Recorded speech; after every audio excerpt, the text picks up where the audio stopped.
Hello,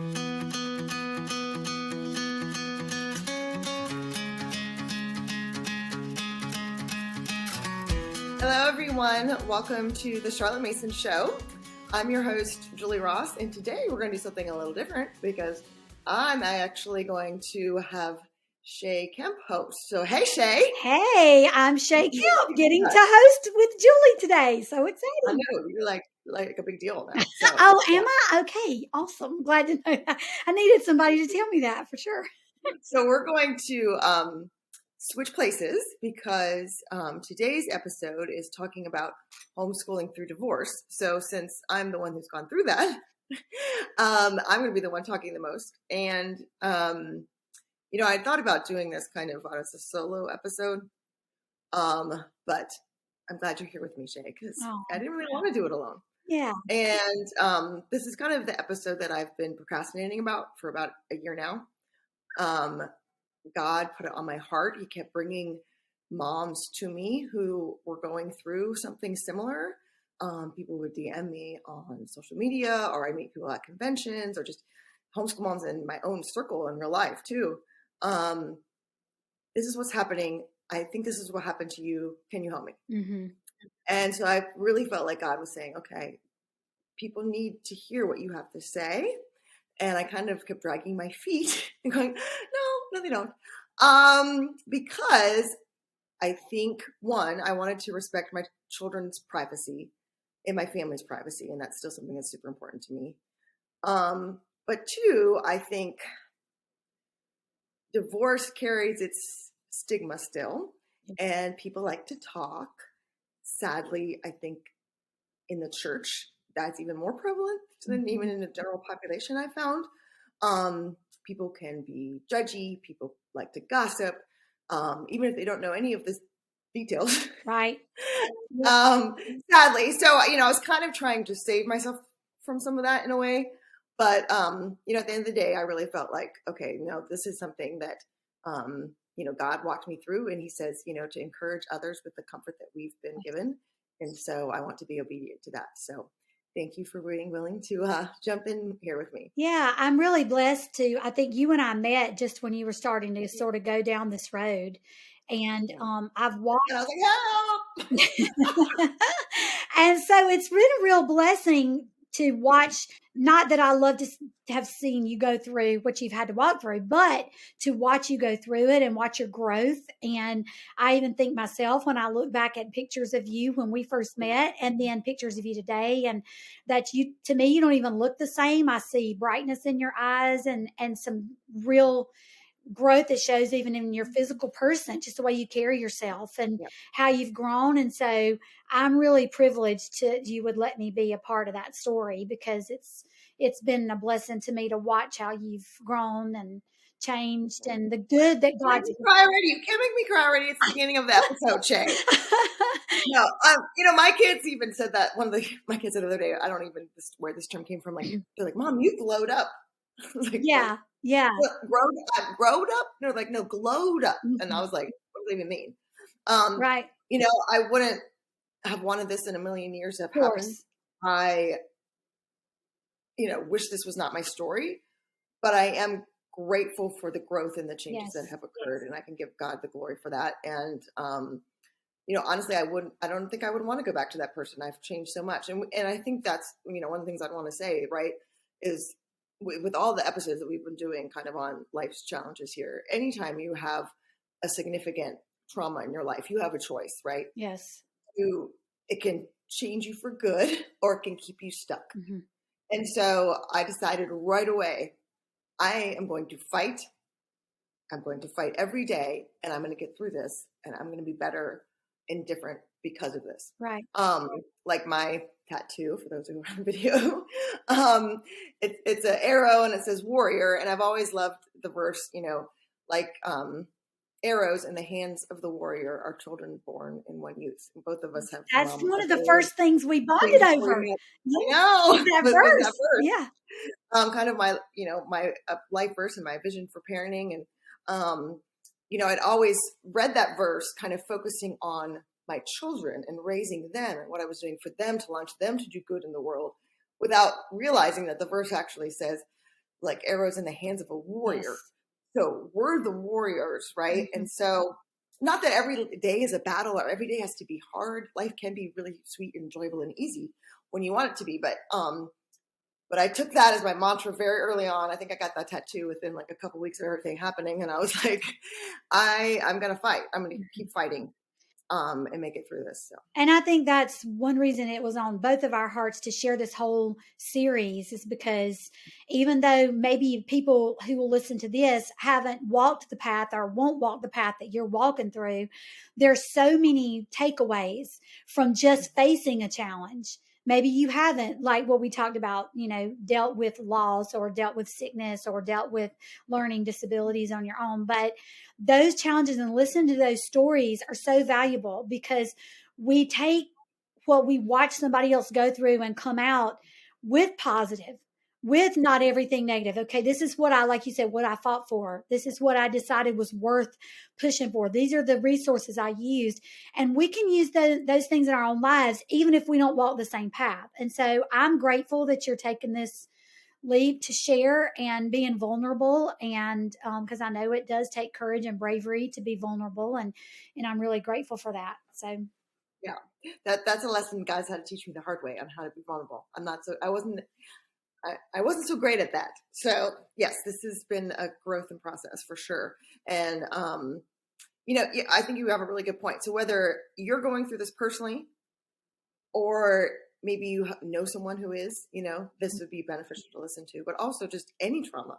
Like these are all principles yes, that you can use for anything. And my little disclaimer here, I am not a lawyer or a doctor, so I'm not giving you legal or medicine advice. I didn't stay at the Holiday Inn last night, so I really have no professional advice on those subjects. This is only me sharing what worked for me, just to encourage you to maybe explore some things if you haven't already. Right.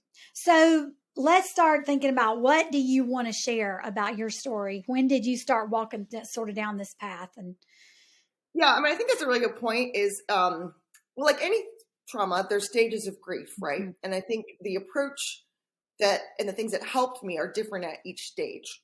So, I kind of think at the beginning, it's like triage. Whether you had planned for this to happen, I did not. It took me by complete surprise. And so it was triage. Right. How can we keep all of us going here? Okay. And I thankfully have very good friends who know me very well. And they came, they drove up to where I lived, and they sat me down and they said, "We know you are horrible at asking for help," which is 100% true. I will not ask for help. That is true. I love you very much, and you're my dear friend, but they were exactly right. So you got to have people who know you and are willing to say the hard thing, right? Yeah. Right. And they said, "So we're going to make a plan for you of what you need and what help we think you need." And, because I'm a rule follower though. So if you tell me what to do, I'll do it. And I like getting help from people. I can receive it. I just won't ask you for it. And so having somebody, okay, let's sit down and let's make a plan, was so helpful, because really I was in shock. Mm-hmm. I remember one day just coming downstairs and staring at my coffee pot for like 30 minutes. I couldn't remember what I did first. I put the coffee in first. I put the filter in first. I put the water. And I literally couldn't remember. I've been making coffee since I was 20, right? Every morning. But like when you're in shock, your brain really does shut down. It's that, our trauma responses are flight, fight, and freeze. Mine's always been freeze. Mm-hmm. And so, yeah, I was just shocked. I needed somebody. I actually literally wrote down the directions and taped them next to my coffee pot to remind myself for weeks on how to do it, because I couldn't remember how to do it. And just little, like, sometimes I had post-it notes everywhere. Like, okay, this kid goes here at this time, and this kid, because there's so much as a mom of lots of children to manage on a regular basis. And normally my executive functioning works pretty well. Yes. But at that point, it was just completely shot. So they said, okay, here's the plan. Tomorrow, you're going to call the doctor. You're going to tell them what happened. You're going to tell them, what's going on, and see if they think you need some medication. Which at first I would have been like, "Oh my gosh, no, I don't need anything, blah, blah, blah, blah, blah." But I was done arguing. I was just going to do exactly what they said at this point. And I'm so glad I did that. I hadn't slept in weeks. So I definitely needed some. And that doesn't help with anything else you're dealing with when you don't have that sleep. Yeah. Yeah. Um, depression medicine. Yes. You know, I didn't think, I was like, well, I can get out of bed. I'm fine. I'm not depressed. Like, here I am. I'm up at 6 o'clock in the morning doing my thing, you know? And, Functionally depressed. yes. Mm-hmm. And so there's different levels in it. Just because you're not like stuck, you know, in your bed constantly doesn't mean you're not depressed. And Right. for me, it came out with, like I was the coffee pot example with work. I think I remember texting you because it was right when the podcast started. Yeah. And I literally I looked up and it had been like over an hour. I had been staring at a blank screen with the little cursor blinking, trying to come up with a question to ask the first guest. And I literally couldn't come up with like, what's your name? You know, I mean, like basic questions. Like, Right. and it was like, oh, maybe there's something going on. I might need some help. So that was my first call. My second call was like, you're going to call your counselor tomorrow and you're going to let them know what happened. And you're going to get back into your counselor who I had years previously. You know, they scheduled meals with friends from my church and my book club, which was so helpful. And then they set up like a little calendar for people to call me at 9 o'clock at night. And this was huge because, you know, I'm a go person. That the adrenaline would kick in during the day and I could function somewhat. But at night, once everyone went to bed, like it would just hit me like a freight train. Yeah. And, you know, I realized like, oh my gosh, I'm like all by myself and I haven't talked to another adult all day long. To have someone call, hey, are you okay? Have you done the stuff you're supposed to do today? And they literally wrote out on the plan, like, eat 3 times a day. Yeah.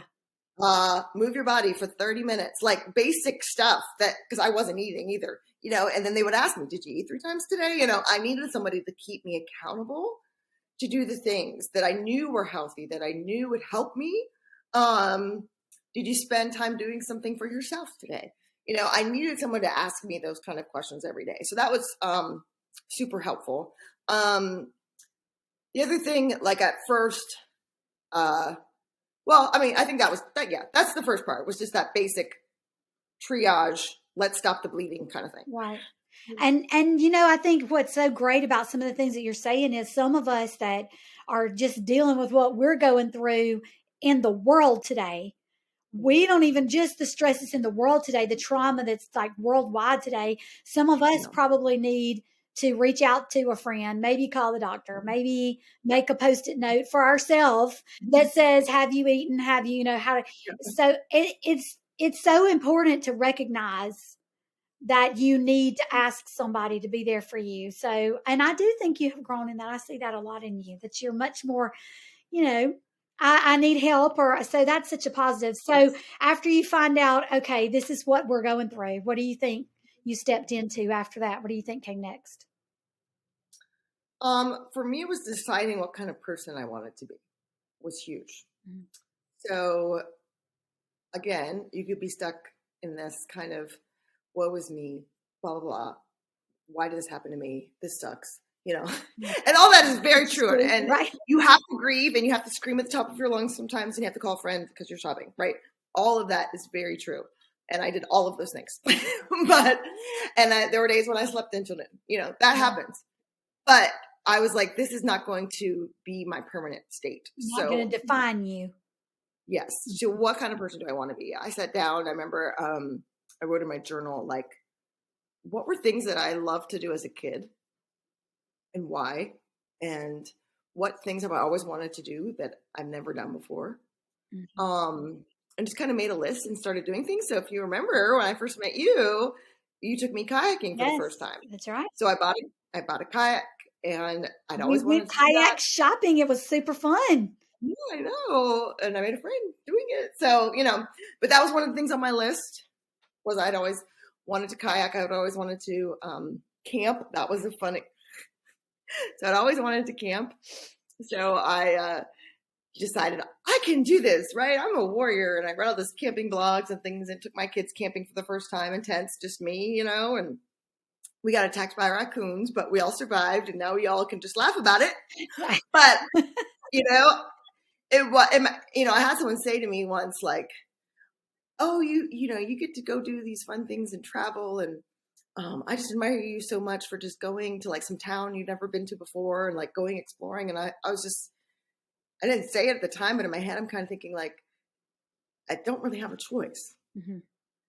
Like, yes, I'm really happy that I can travel and do these things. I'm doing them because they feed my soul. Right. But would I rather have someone with me? Yes, of course. Like, but, I realize I can sit home and feel sorry, or I can go explore and try to do things by myself. Right. Right. So traveling was one of the things I've always wanted to do. I love the beach. So I looked at my calendar. I planned out like once a month, we're going to go to a beach. And thankfully in South Carolina, I live within driving distance. Right. And we could just make it a day trip and come home, but thinking through what are things I really love to do. And then here's the key, putting them on the calendar and making it happen is a totally different thing there. So, I think that was kind of the next step. And it takes energy to be that self-aware, I think. And it takes, which I don't love this word because I feel like it gets thrown around so much, but it does take intentionality to not just think about these things, and it's so easy just in the daily part of life. Like, even if you're not going through, I'm a huge reader. I love to read, but there's something even that simple. It's easy for me to go days without reading something that means something to me. I'm always reading for school. I'm always reading stuff, that's has something to do with Charlotte Mason or school based or, educational based. But even something that's just pleasurable like that, putting it on the calendar and saying, okay, I'm setting this timer. And this is for me because this is important. And I need to feed my soul. And sometimes when we get in times of trauma, the last thing we think that should go to the bottom of the list. But even in the podcast that we've done and the people that I've talked to and the ones that you've interviewed, that really needs to go to the top of the list right there underneath. What do I need to do to stay alive? And then underneath that, what do I need to do to feed that part of me that really is me? And it doesn't have. You're not going to get through it otherwise. No. I mean, you're going to be so drained. There's going to be nothing in you. If you are not, it takes so much more feeding of your soul than on a normal basis. Like, I think it's like Mother Teresa. I can't remember the exact quote, but it's like, normally pray for 30 minutes or whatever. But, when you're going through difficulties, pray for 3 hours. Right. Yes. I think it's Martin Luther King. Yes. I'll look it up. Some of those really smart people. We can, somebody's super really smart. Yeah, we can find it and we'll take it. It's like, normally I pray for 30 minutes when I'm going through really hard times. I pray for 3 hours. Yes. Like, if you aren't, your self-care and feeding your soul has to go up exponentially or you will not make it through this. That is the one key thing I feel like that kept me going, was putting these things. I have to go to the beach today and just sit in the sun and look at the waves. I'm not going to make it through this. Everything else this week is so draining, and the emotional taxing and the anxiety, especially like you're going through like a legal situation. I mean, it is so anxiety producing constantly. And there's constantly someone calling you, hey, we need this document. And the decisions that you have to make. There's so many decisions. Yes, the choices. Yes. That are going to like impact you and your children for the rest of their lives. Like huge decisions. And your brain isn't working really well. And you're like, what? Huh? So you have to keep, these things are super, super important. So feeding my soul. One of the ways I did that was through affirmations. So, and I will link to these in the show notes because I want people to have them. But I wrote these on my big dry erase board, not my big dry erase board, my big mirror. And every day I would look in the mirror and I would say them out loud to myself. And it was really funny is one of my kids picked up on it and they wrote affirmations on their mirror too, which was super cute. I love it. I want to read them to you. Yes, please do. Okay. I am positive and full of energy. I can do all things through Christ who strengthens me. I am a warrior and will overcome this present trial. I am fully known and completely loved by God. All things are working for my good. I am a redeemed child of God. I am mentally, emotionally, and physically strong, healthy, and active. I am fully present and daily express gratitude. I overflow God's love and daily show up for my people. I am becoming the best version of myself by being transformed through the Holy Spirit. My story isn't finished, and I would usually yell that part.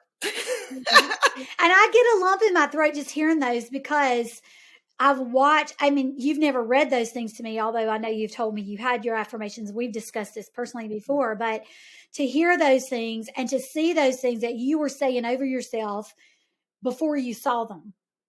calling things that are not as if they are. Is what Well, scripture says. I'm full of energy. Like, Right. that was not true. But to see God Yes. bring those things to fruition because you really fought for those things and trusted for those things. And not only that, for, you know, several of the things you said, I'm thinking our kids are watching us. Yes. And That was huge. our kids are watching the way that we process the things in our lives. Now, I'm not saying that doesn't mean we don't fall apart, because they need to see that it's okay to fall apart too. But I do think that it's so important for us to recognize that our children are watching the way that we process the difficulties, the trauma, the challenges that we face. And sometimes it's important for us to say what we don't see yet. Like we say over them too, right? Yes. Yeah. Mm-hmm. This is, I'm not just believing this for myself. I'm believing this for you as well. Right. And again, it's just rehearsing. It's the whole preaching to yourself thing, right? Mm-hmm. Like, we're rehearsing these truths. We just can lose sight of them. So, like Charlotte Mason's motto, I am, I can, I ought, I will.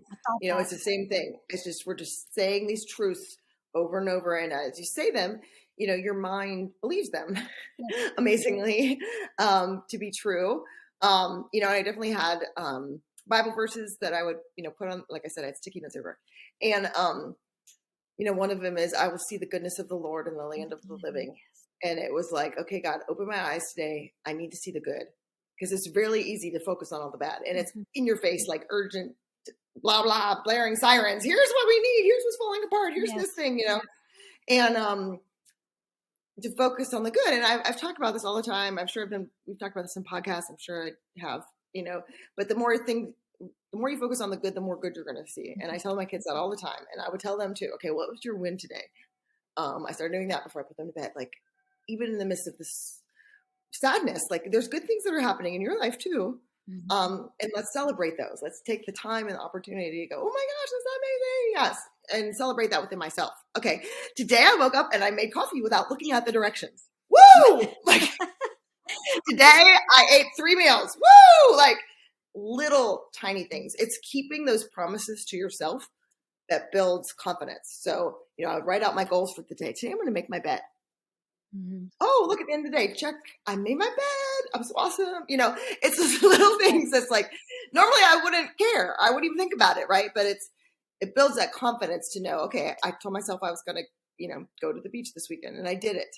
And that builds confidence. And you need that confidence to make this through this. Yeah. And especially when you're hearing so many, the things we normally get from the outside are negative.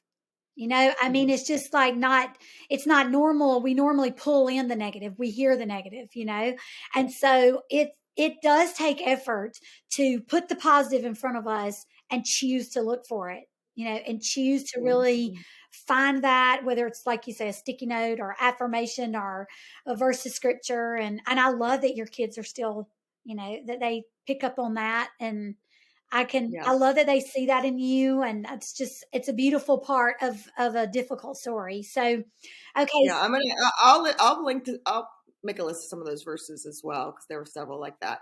And then I'm talking about homeschooling here. I'll talk a little bit about it here.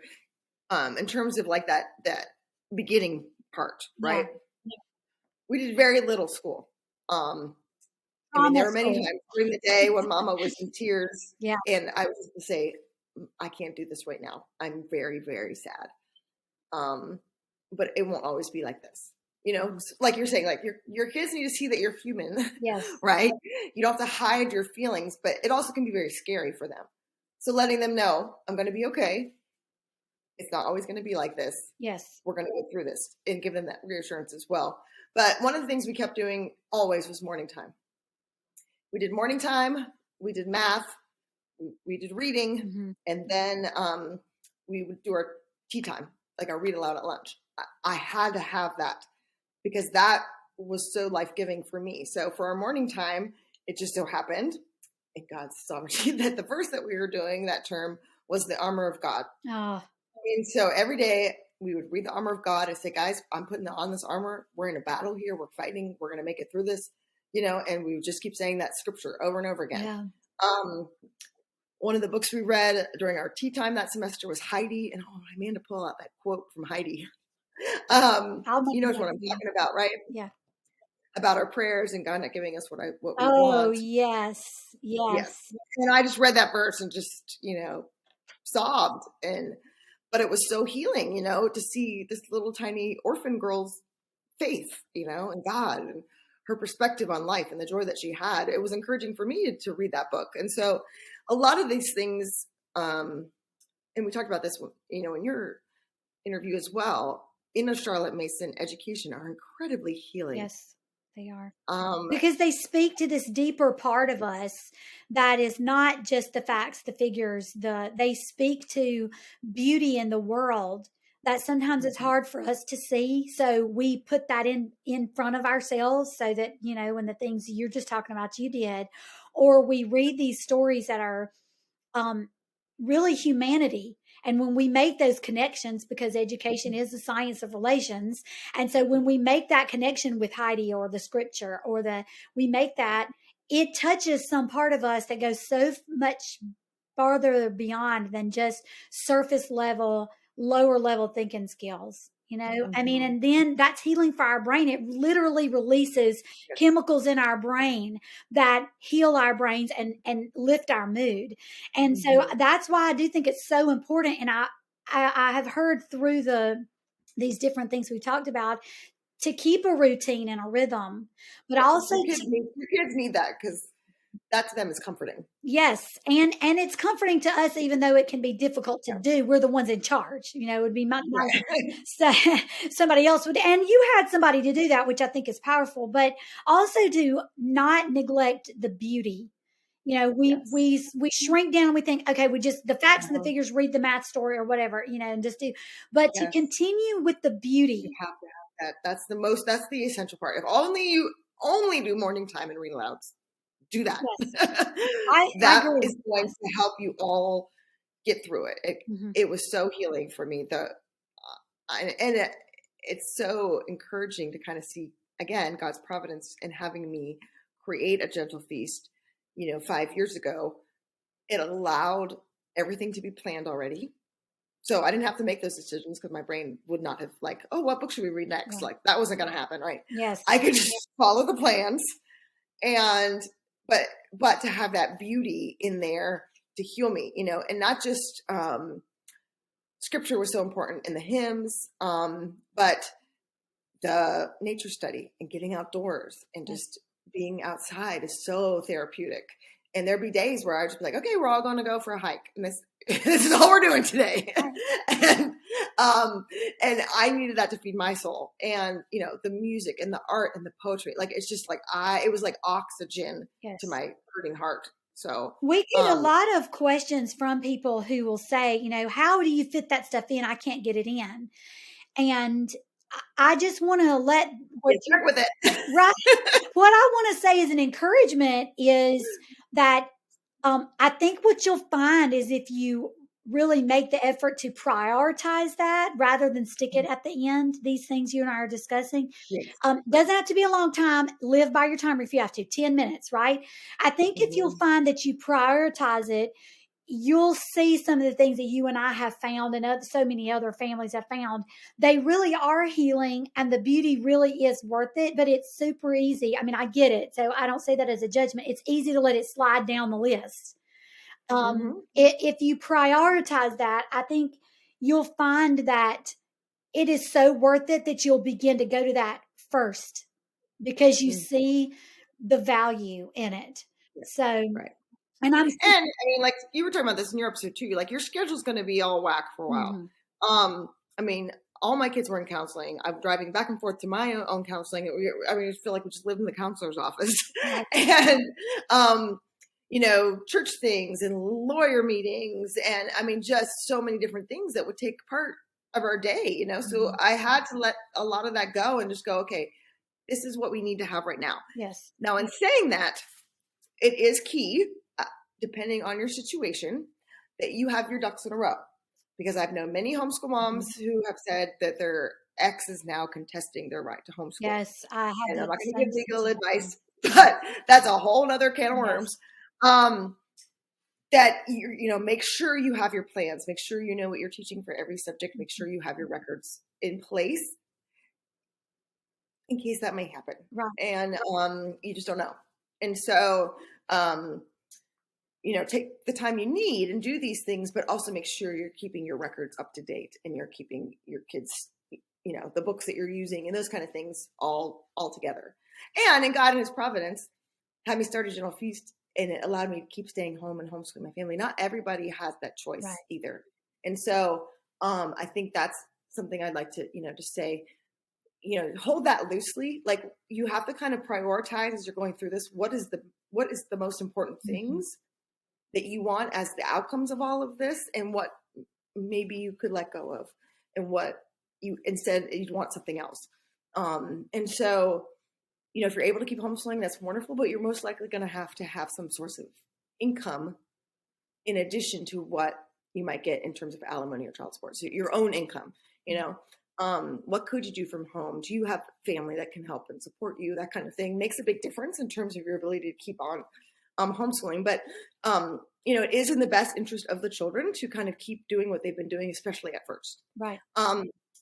But I did have to hire outside help, and I still do, because it's a lot on a plate to work full time and homeschool full time and be a full time mom and do all these things by yourself. It's very hard. And so, they do take outside classes that they hadn't before, and I have tutors that come 2 days a week and those kind of things to help me so I can work, but also to take some of that, just that load off of me. And I think I love that, because I think now, at one time, there was really a narrow view of homeschooling, what a homeschooling family should look like, what a homeschooling day should look like, but we live in a time where I think people hopefully are beginning to realize that box, the kind of sides have blown out of that. And there's so many options out there that you may need to let go of what you have in your mind of this perfect little homeschool family life day curriculum, whatever, so that you can allow God to do in your family what your children need, that maybe was not what you expected, maybe not what you wanted to look like, but still a lot of good. And there's so many options out there. I mean, obviously we all have this picture in our minds of our best day, right? Of what a perfect day would look like. Okay, it would look like this. And, but the fact that my perfect day, we're all sitting around the fire knitting and I'm reading aloud like Little Women. But that day actually has never happened. Right. My perfect day has never happened either. So I have it in my mind, and it has never happened. I mean, like today we do morning time. And of course there's an argument during Bible time, during the scripture reading. I love those. I love those. Yeah. This is great. So, this might be why we need the Bible. Right. Exactly. But if we let go of those ideas, not only for us, but I also want to say, and I know you want to touch on this point, but when we talk about other people and we look at other people's homeschooling, is to give them a lot of grace and a lot of freedom to do what they need to do during that season. And I personally have friends who are going through divorce right now, and they don't know what their future in homeschooling is going to look like. And right now, it certainly doesn't look like what they would like for it to, because they're switching back and forth and all this stuff that typically comes in. And so for us to really maybe offer support. Last year I did a co-op at my house. That was just 2 families, because there were some families that they just were going through things, babies coming, a lot of things. And I could do that. Maybe a mom that you say, can you bring your kids over, or I'll come over and just do math, or maybe I can just do literature, or maybe it's just saying, hey, I don't know, whatever support you can give, but also looking with the eyes of maybe some understanding and non-judgment and blessing to somebody else. So you said 2 really important things. One is kind of people's view of that. Like I said before, I think there's still that stigma with that. And I would just like to say, divorce is not contagious. So you cannot get it by helping out a single mom, right, or a single dad, yes, helping with their kids. On the outside, they might look like everything's fine. And they've got it all together because I'm really good at that, right? But, can I help watch your kids this week? Oh, well, I have 3 appointments with a lawyer. Yes. Right. Um, they might be like me and not be able to ask for it. Right. Can I just take you to go get coffee? I don't want to be nosy. You don't have to tell me what happened. And that's the other Yes. thing too. I'd like to say is if they want you to know what happened, they'll tell you. You don't need to pry. But just be there. If you want to talk, great. If not, we can talk about sports. I don't care. Right. But like, I know you just need somebody in your life to talk to right now. Like those kind of things are incredibly healing. And then the other thing that you pointed out, which is really important, is as the homeschooling parent, and it was funny, someone asked me the other day, they're like, are there homeschooling single dads? And I was like, actually, I know several. They're from, unfortunately, death, not divorce. Right. I don't know any single dads who are homeschooling because of divorce, but I do know several from the mom passing away, and those dads are my heroes. And so yeah, there are single homeschool dads too that need help too. So I don't want to like leave those guys out. True. You're doing an awesome job. Great point. But you have to say, okay, this is not going to look like what it was. It probably will never look like what it was before. And that's unrealistic to try to get to that and to beat yourself up for it not being. Yes. Okay, this is my new reality now. How do I make the best of this situation that I didn't ask to be on? Right. Or be in. And how can we do the best we can with what we have right now? And so, yeah, like you're saying, your schedule's going to be weird. You could have shared custody. There's all kinds of things that could happen. But it's like, okay, right now, this is what I know is happening right now. How can we make the best of what's happening in our family right now? And to that end, I would also say, I would just encourage anyone, again, not giving legal advice, but in terms of what I've read, it's not necessarily divorce that has such a negative effect on children as much as the parents being adversarial or the legal battle being drawn out and the anxiety that produces in the home of not knowing what's happening. Yeah. And I knew that in my own life as well, that I wanted to get this resolved as fast as possible given the circumstances, because I wanted to be able to move on with my life. But I also knew my children, they need to know, where am I going on Friday? To a kid, that's extremely unsettling, right? And that animosity, like, it's just so unhealthy for children. So, work with your lawyer, work with whoever you're working with. It may mean you have to give up some things that you might want, or you might, but at the end of the day, having that resolved is just going to be for everyone's benefit. And I'm so grateful that you're saying that, because I think, there's so many voices out there that can sort of prod the beast, and oh yeah, like lawyers. I mean, like, you can have the nicest lawyer in the world, but at the end of the day, this is how they make their money. So it's in their best interest to keep this on going. And it's important to have those voices in your life that are, maybe more stable voices that will you can talk through, you can have this conversation with, what do you see from the outside in? Because my very limited experience, but my friends who have gone through these sort of situations, it's so easy to get overwhelmed with your own perspective because you have your own pain and you're watching it, your children's pain. And so that's the worst. I mean, like, my pain, I'm like, I can handle this. Yes. I know I'll get through this. I can deal with this trauma. Watching my kids suffer, the mama bear was yeah. And it's hard to watch your kids hurt no matter what they're going through. But I think this is just so out of control for the mom. You're out of control for the dad. You're out of control of these decisions that are being made. So it's so important to have those voices in your life, even for me and the things that I've gone through that are difficult. Sometimes I could just have one conversation with somebody to give me a different perspective and say, maybe you're doing better than you think you're doing, Shay. Or have you thought about letting go of this one thing that you thought was so necessary? Or what about if you ask for help for this thing? Or, maybe even that's a great point. Yeah. And I think too, like, it's community. So the sad thing with divorce is you lose friends, especially if you had a lot of shared friend group. You could lose your church. You could lose family. And so you're at a community deficit. And so it's the time of your life when you probably need people the most, and you're losing people who you've been the closest to. And I think that's another, and there's the ripple effects of the trauma. It's not just this one isolated thing. there's just continual trauma that can keep happening here. Yeah. As things kind of go on. And, I would just encourage, you might have to go find the community. It might not come to you, Yes. And so, there's a program nationally called Divorce Care. I did that. They have things for children that were fantastic. It was like the best decision I made for my kids. It was a weekly class. And we went through that for a whole year. I could find other like-minded parents. They could be with other teens who were going through similar things and just talk about it. They need people. They need community to talk to too. And it's even friends they've had before. They don't know how to talk to them about it if they haven't gone through it. So it's a big load for a kid to carry spiritually, emotionally, physically. I mean, it's such, and so getting even the, the mindset, okay, I can find somebody else to help my kids go through this. It does not just have to be me.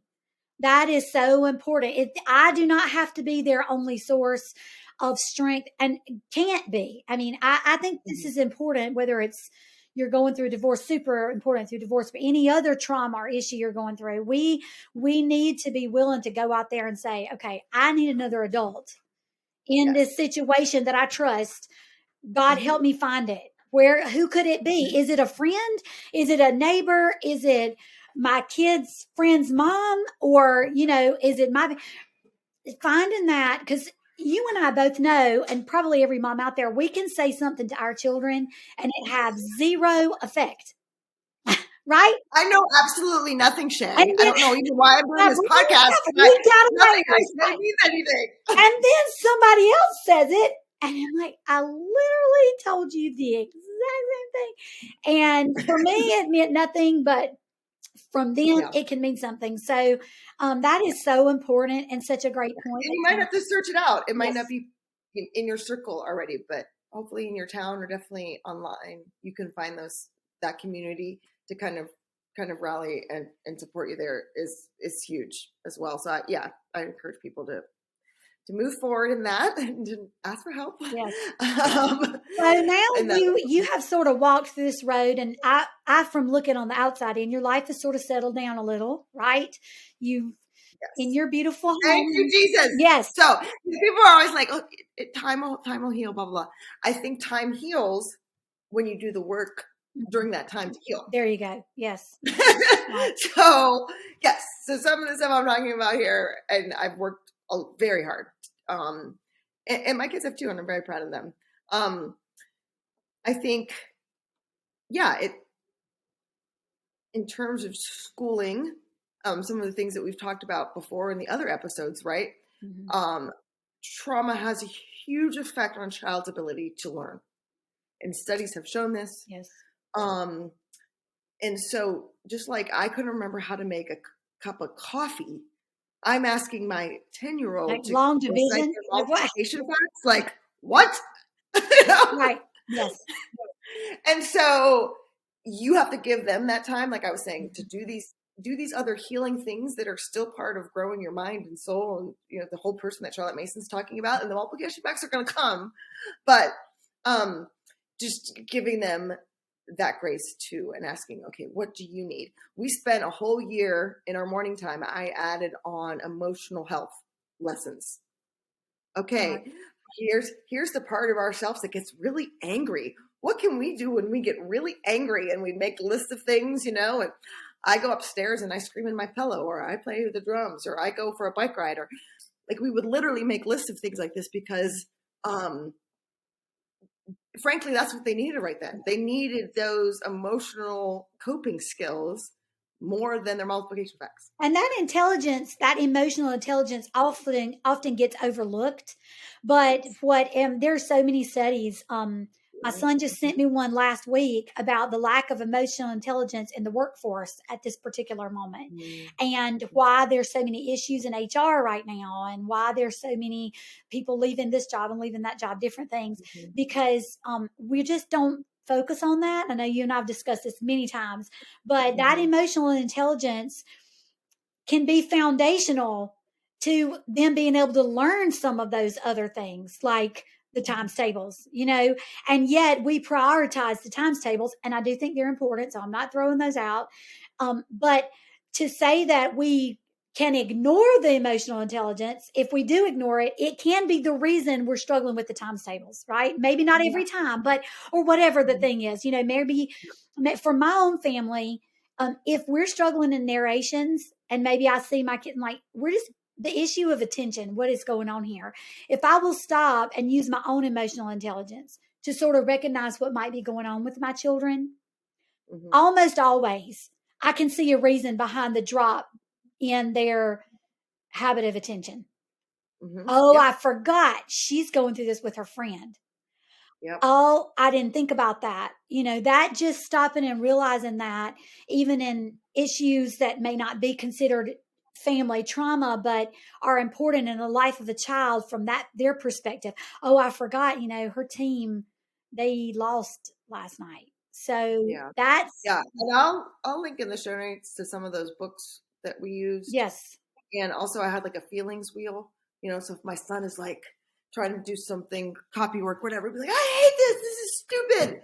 And I'd be like, hey, bud, come here. And I like show him the feelings wheel. I'm like, what are you feeling right now? You kind of seem like you're angry, but the whole angry iceberg thing, like anger is just a little tiny thing, but usually there's this whole other thing going on below the surface. I mean, what's actually going on here? And he could point and be like, I'm really sad. I'm really, sad because this didn't happen. That was supposed to happen this week or whatever it was, to give them the language to use and the tools, because we're not born with it. I didn't, like the stuff that I'm sharing, I had to learn this all too. It's not, these weren't all regular practices before all of this happened in my life. I mean, now they are, and they continue to be. And like I said, I mean, it's 2 years out and my kids are just, and I are just now getting back on solid footing. They're doing great with their academics now.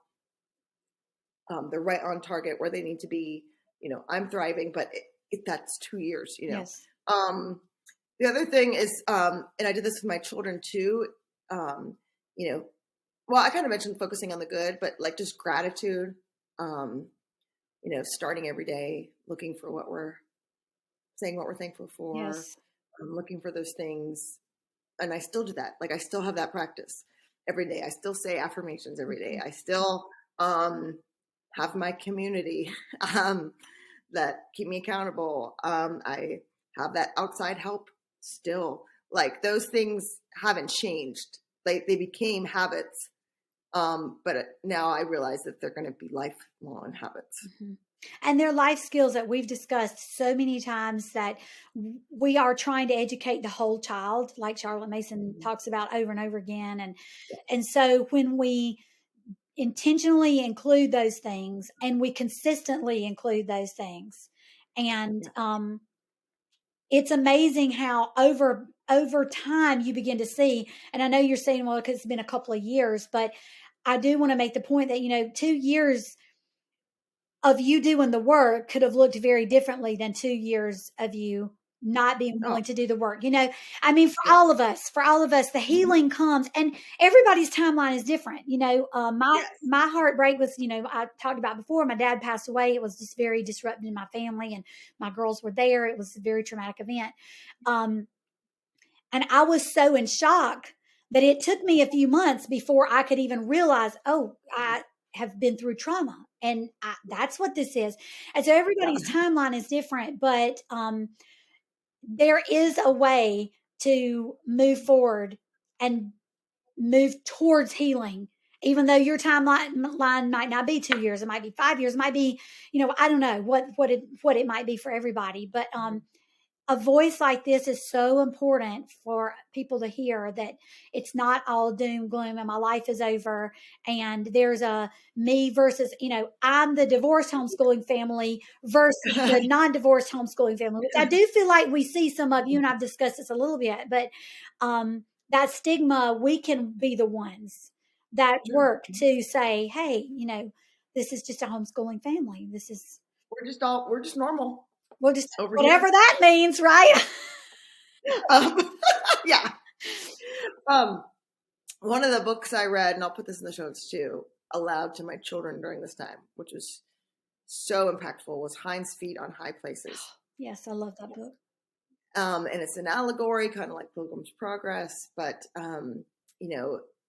it's kind of like this epic struggle, and it's this battle, and in that she's kind of battling fear and pride, and at one point, she like picks up rocks and starts throwing him at fear to get her to go, or it, or whatever. It's not a person, but it to go away. And I said that to my kids, right? When these thoughts come in our head, we are equipped to fight against them. God gives us that, and that armor of God, which will diverse, and just so many connections and so much healing through all of that. But it helped me to kind of picture that, like sometimes it's just the wrong and the thoughts and the hurt, just like throwing the rocks, metaphorically, people, at it, and working kind of through that too. So you have to allow yourself. I'm not saying don't grieve and like live in this positive vibe, like unreality, right? That's not what I'm saying. There is a time, like in Ecclesiastes, there is a time to weep and a time to mourn. And I would literally go in the bathtub and I would set the timer for 30 minutes and just cry. And then when the timer was over, I'm like, okay, I got to get back up. I got to make dinner now. I got to work, but like I allowed myself to have it, but it didn't consume me. Yes. Yeah. And I think it was because of those things I was saying about the community, getting help, medical help, getting all those things. It would have consumed me otherwise. Yes. Well, what else would you say you wish people knew about homeschooling, and maybe not just the homeschooling, but about facing the sort of path that you've walked through divorce? And now I don't know if you're ever on the other side, because I know there's always, you're always taking kids, they go see this parent and they're back, and you have to deal with, okay, we got to come home, and now we've got to deal with this parent to that parent, and the choices go on forever. But what do you wish that people knew? People like looking in, or someone who's going through it? Let's do both. Well, yeah, okay. Let's say both. I think that's important, because we hope there's both listening to this. We hope. I hope so. Yeah. For those who are going through it, I just want you to know that you aren't alone.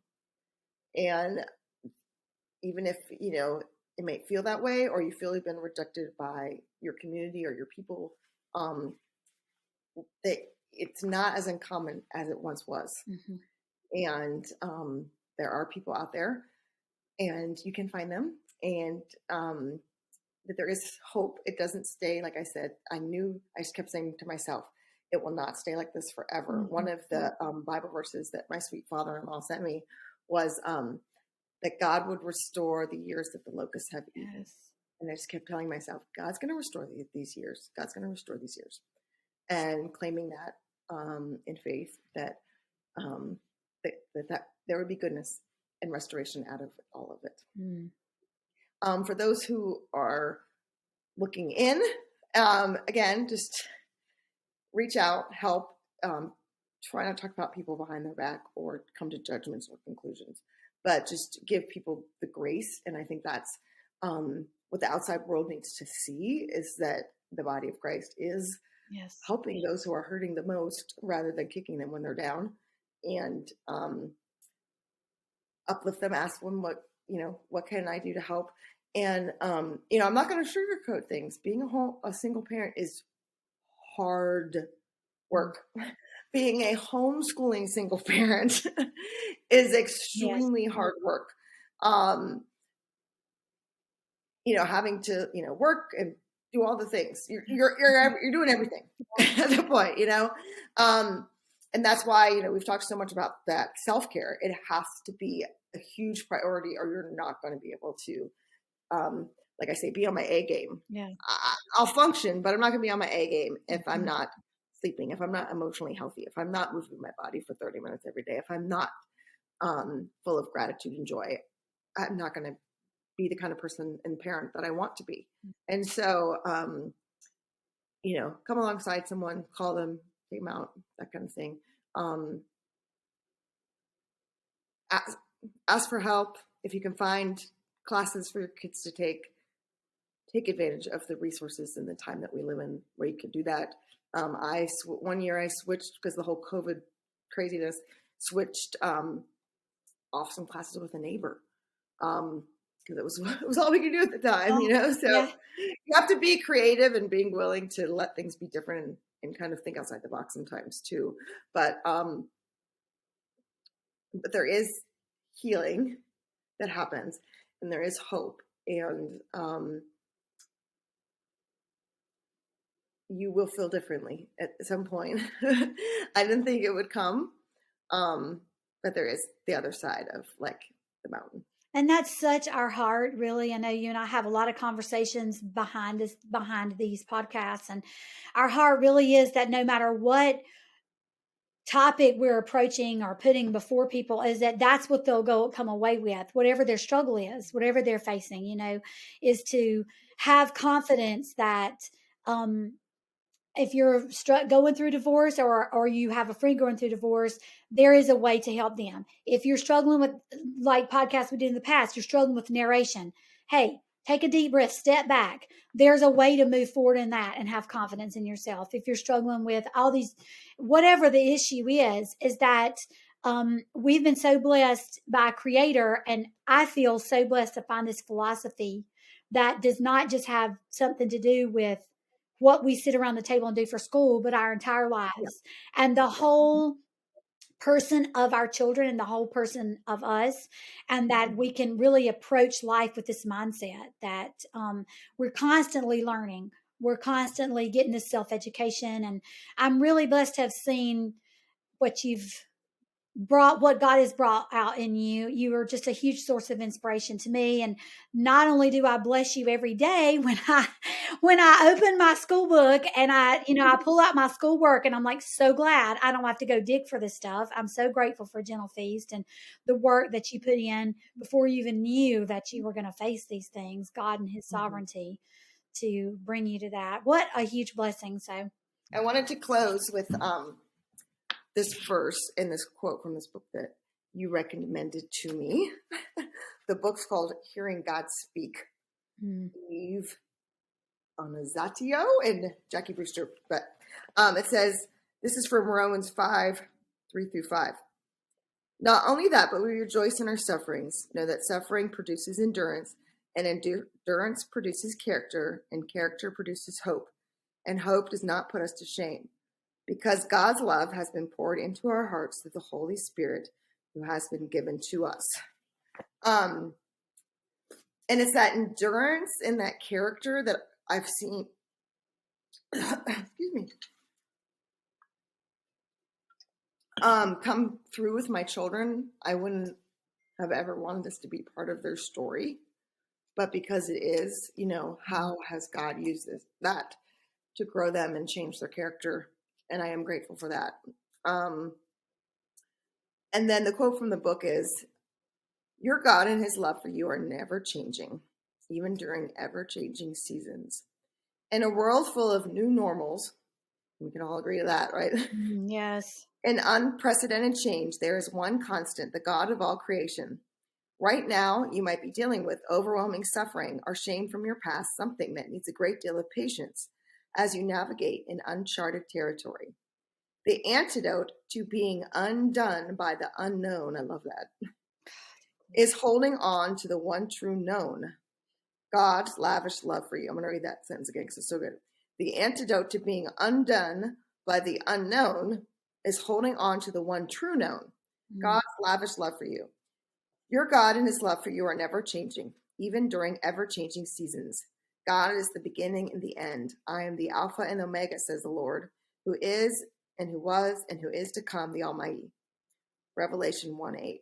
In his letter, Paul reminds the Romans that although troubles are inevitable, develop a habit of handing over control to our Heavenly Father leads to patience. When you are facing trouble, rather than trying to fix it, ignore it, judge it, or control it, simply let it go to him. Shift your heart to praise and gain a spirit of expectancy as your suffering yields to endurance.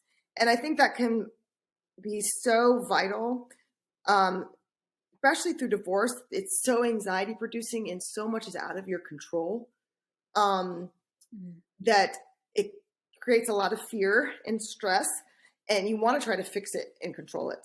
I've you're kind of like me. And I've had to learn to let it go, because I knew I didn't want to be in that constant state of anxiety and stress. And so having to surrender that and having to trust the outcome, like, God, I don't know how this is all going to work out, but I know who you are. And I know that your love is true, and just clinging to that and what I know in those scriptures, and what I know God says about me, and what I know he says about himself, and let go of, oh, well, if this happens, then this is going to happen, and then I got to call so-and-so, and what if this? The what ifs will keep you up forever going through something like this. I can't control the what ifs. I cannot control the outcome. I can only control myself and what I'm doing right now, and I got to let go of it all. And that was hugely beneficial for me. And so, yeah, I just love that. Your God and his love for you are never changing, even during ever-changing seasons. So I just wanted to close with that. And thank you, Shay. You did a great job interviewing. Thank you. You're more like chatting with a friend. I know. And yeah, I will link to some of the things I mentioned in the show notes. So thank you, everyone, for listening. Thank you so much to those in my community and my followers who just were so encouraging during everything. I got so many just DMs and private messages, people saying, I don't know what's going on, but I can tell you're going through something really hard, and we're praying for you. That was huge for me. So I just want to reach out and just say thank you for everyone for your love and support that you've shown me, and your support of my business through the past couple of years has been huge. So love you, Shay. Bye. Bye.